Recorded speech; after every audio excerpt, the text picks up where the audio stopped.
We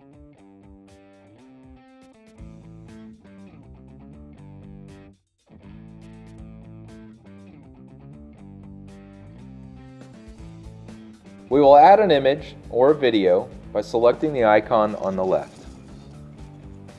To start, we'll select the big clouds image that we see. We will select Add Media, and we will see it appear on our doodle. When we add media to a doodle, it's automatically placed on top of all layers. We can control the layer location with the up and down arrow on the lower right hand corner.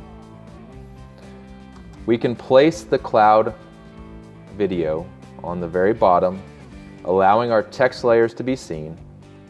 And when we press the preview button, we can now see the animated clouds behind our text. But let's say we don't want to have an animated video.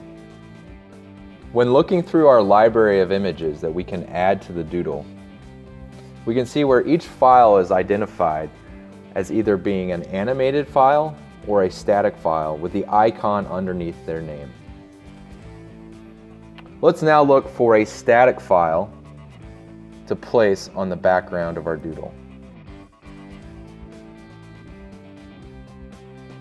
We'll select the wood image, again, automatically being placed on top of all layers. We will position it in the right layer, and when we press play, we'll see that the image is completely static for the duration of this doodle.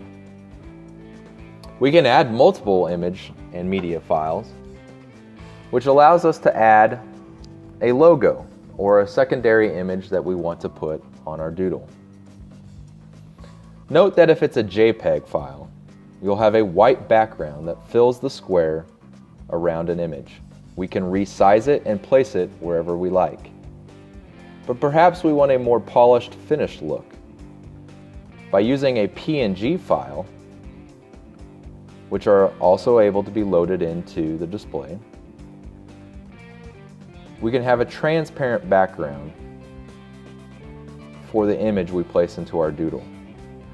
Note that SM Infinity and the Doodle editor cannot create PNG transparent files. These must be done with the use of a third-party editing software such as Adobe Photoshop.